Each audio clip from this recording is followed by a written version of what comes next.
Predators don't look for the strongest person in the room. They don't even look for the fastest. They look for a reaction. And the moment they don't get one, their interest quietly disappears. Whether it's a criminal, a manipulator, or a bully, the selection process always starts with observation. They're scanning their environment for emotional data. Who hesitates, who looks unsure, who leaks fear without even realizing it. And calm people break that process, not by fighting back, but by giving nothing away. A study found that 60% of criminals moved on to a different person if their initial target simply made eye contact. That single action projects awareness and control. Calmness isn't just a personality trait, it's a strategic signal. It's a quiet broadcast that you are not distracted, you are not vulnerable, and you are not an easy mark. It's the defense that works before a threat even decides to begin. When someone is deciding whether or not to make you a target, they are not feeling. They are calculating. The process is cold, analytical, and before they ever make a move, they ask one silent question as they watch you. Can I predict this person? Because predictability is currency. It lowers the risk for them. Unpredictability, on the other hand, sends the price soaring. Think about the calm person. They are incredibly difficult to read. Their breathing remains steady, no hitches, no gasps. Their movements stay economical, no fidgeting, no wasted energy. Their face is a neutral mask. It doesn't broadcast the panic they might be feeling inside. And their timing, it doesn't rush forward in fear or stall in hesitation.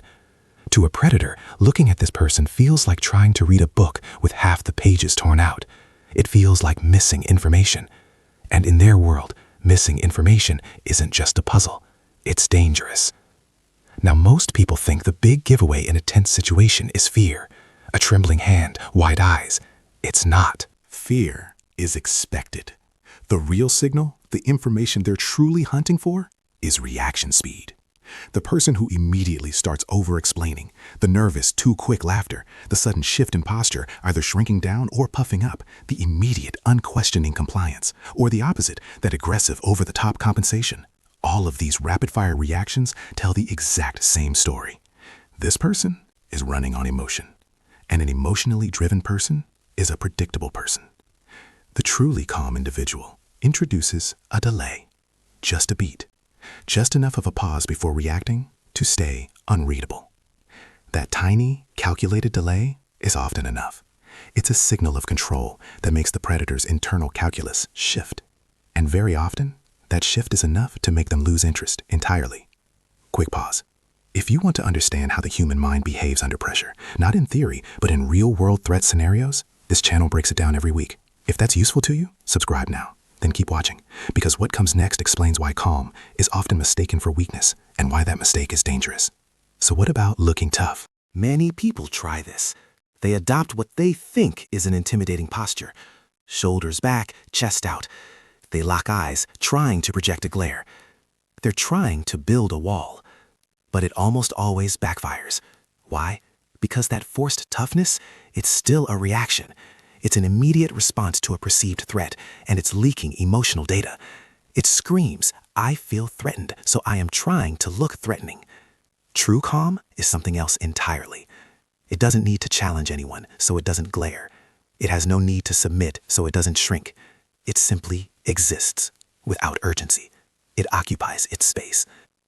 And that quiet neutrality, that refusal to play the game of dominance or submission, is profoundly unsettling to a person who is looking for the levers of control. You're giving them nothing to push against and nothing to pull. You're just there. And for someone whose power depends on predictable reactions, there is nothing more unnerving. Think about any confrontation you've ever witnessed or been a part of. A tense negotiation, an argument in a public space, even a moment of social manipulation. Most of them follow a predictable script. There's a push, and then there's a pull. Action, then reaction, then an adjustment based on that reaction. It's a feedback loop. A threat, whether it's physical or psychological, relies entirely on this loop to function. It needs your data. It needs your reaction to know what to do next. Does it escalate? Does it back off? Does it change tactics? It's all based on what you give it.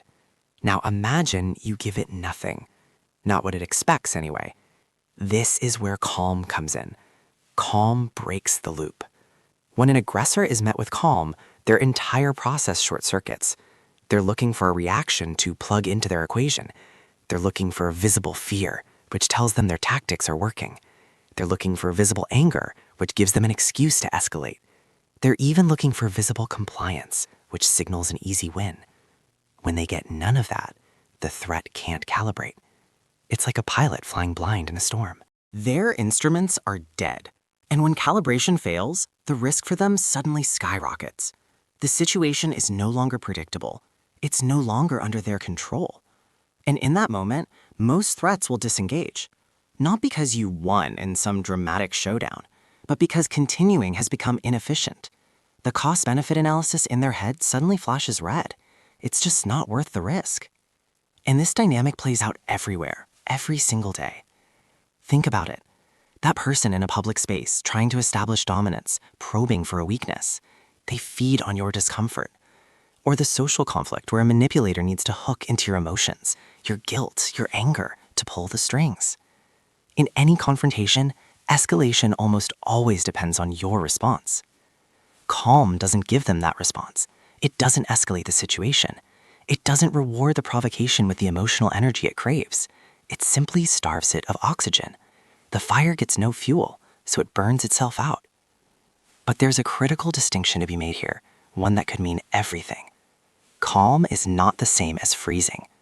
They can look similar from the outside, a lack of movement, of response. But internally, they are polar opposites. Freeze is paralysis. It's a system overload. Your brain shuts down non-essential processes and your awareness narrows to a pinpoint. You're trapped. Calm, on the other hand, is control. It's a state of heightened, expanded awareness. A calm person is not paralyzed. In fact, they are processing more information, not less. Calm people still see the exits. They still register the subtle shifts in an aggressor's tone of voice. They are still actively making decisions, weighing options, preparing for what comes next. They just don't advertise any of it. Their internal world is active, strategic, and controlled, while their external presentation is a blank slate. That's the entire difference. One is a cage, the other is a fortress. So in the end, calm is not passivity. It is not a sign of weakness, and it is absolutely not accidental. It is a deliberate, powerful strategy. It's a signal that you are broadcasting, whether you say a word or not. And that signal says, I'm not predictable, I'm not rushed, and I'm not easy. In the complex psychology of a threat, where an aggressor is almost always looking for the path of least resistance, that signal is often enough. It's enough to end the encounter before it ever truly begins. In the next episode, we'll break down the one reaction that ends a threat early and why most people do the exact opposite. If you don't want to miss it, stay here.